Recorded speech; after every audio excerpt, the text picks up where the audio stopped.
Hi, welcome to Vijay's info. இன்றைக்கி நம்ம சட்டுன்னு ஒரு அப்பம் செஞ்சிடலாம். ரொம்ப ஈஸியான மெத்தடில்.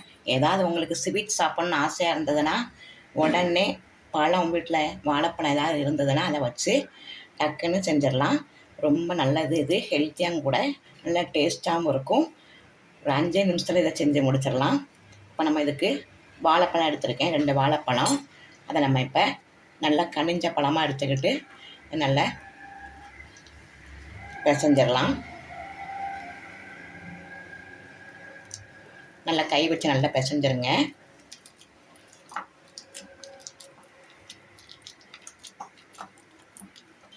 இது நேந்திரம் பழமாக இருந்தாலும் கூட ரொம்ப நல்லாயிருக்கும். நான் இது ரஸ்தாளி பழத்தை போட்டிருக்கேன். நல்லா கனிஞ்ச பழமாக இருக்கணும், அப்போ தான் டேஸ்ட் இருக்கும். ஈவினிங் ஸ்கூலில் விட்டு பிள்ளைங்க வந்தோடனே நல்லா இதை 2 நிமிஷம் நீங்கள் சட்டுன்னு செஞ்சு முடிச்சிடலாம். வாழைப்பழமும் கோதுமை மாவு அல்லது மைதா மாவு இருந்தால் போதும், சர்க்கரை, அவ்வளோதான் நமக்கு தேவையானது. இதை நல்லா இப்படி மசிச்சுக்குங்க.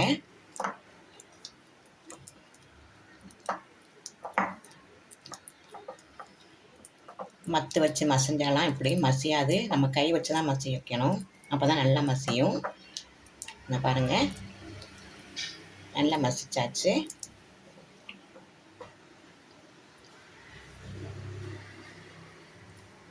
இதில் நம்ம மைதா சேர்த்துக்கிறோம். உங்களுக்கு மைதா விருப்பம் இல்லைன்னா கோதுமை மாவு சேர்த்துக்குங்க. ரெண்டும் ஒரே டேஸ்ட்டு தான் இருக்கும்.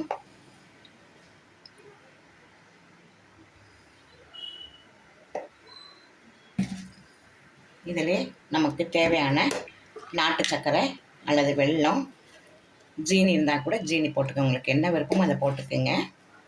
நான் நாட்டு சர்க்கரை சேர்க்குறேன்.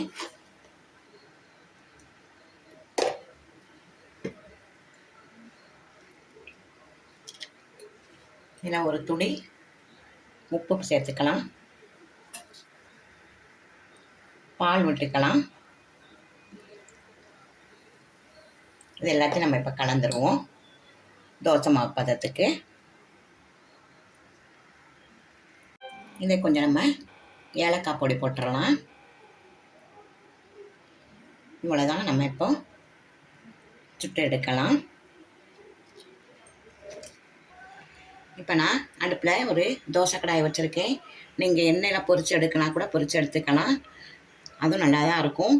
இப்போ நம்ம கொஞ்சம் நெய் விட்டுக்கலாம்.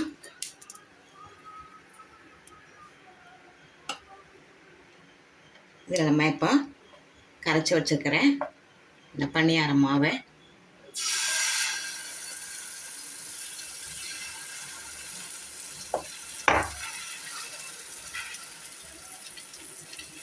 நல்ல டேஸ்டியான ஹெல்த்தியான ஒரு ஈவினிங் ஸ்நாக்ஸு டக்குன்னு ரெடி ஆக்கிடலாம். நீங்கள் கோதுமை மாவு சேர்த்துக்குங்க, இல்லாட்ட ஜீனி கூட சேர்த்துக்குங்க, எதுனாலும் பரவாயில்ல. இதில் வெண்ணெயை விட்டு கூட சுடலாம். நான் இப்போது நெய்யை விட்டுருக்கேன்.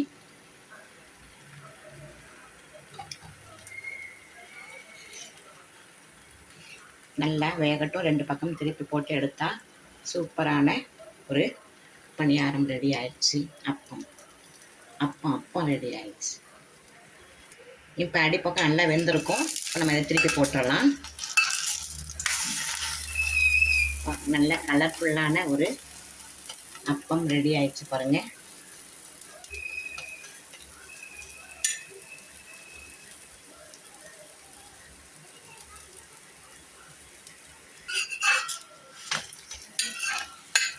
நல்லா ரெடி ஆயிடுச்சு பாருங்கள். செம அசத்தலான ஒரு அப்பம் ரெடி. இப்போ எடுத்துடலாம். நல்லா 2 பக்கம் நல்லா வெந்துருச்சு. இப்போ நம்ம இதை எடுத்துடலாம். இப்போ பாருங்கள், இன்னொன்று ஊற்றுறேன்.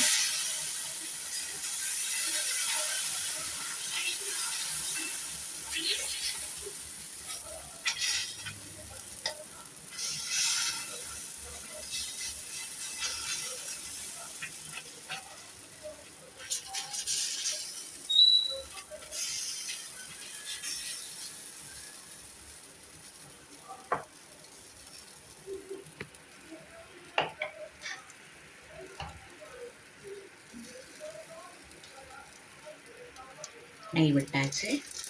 2 பக்கமும் திருப்பி போடலாம். சட்டுன்னு ஒரு பழ அப்பம் ரெடி ஆயிடுச்சு பாருங்கள். இதை நீங்கள் பிரேக்ஃபாஸ்ட்டு கூட வச்சுக்கலாம், ஈவினிங் ஸ்நாக்ஸாகவும் வச்சுக்கலாம். ரொம்ப அசத்தலாக இருக்கும். நல்லா ஹெல்த்தியான இந்த ஸ்நாக்ஸ் உங்களுக்கு ரொம்ப பிடிக்கும்னு நினைக்கிறேன். மைதா மாவுக்கு பதிலாக நீங்கள் கோதுமை மாவு சேர்த்துக்குங்க.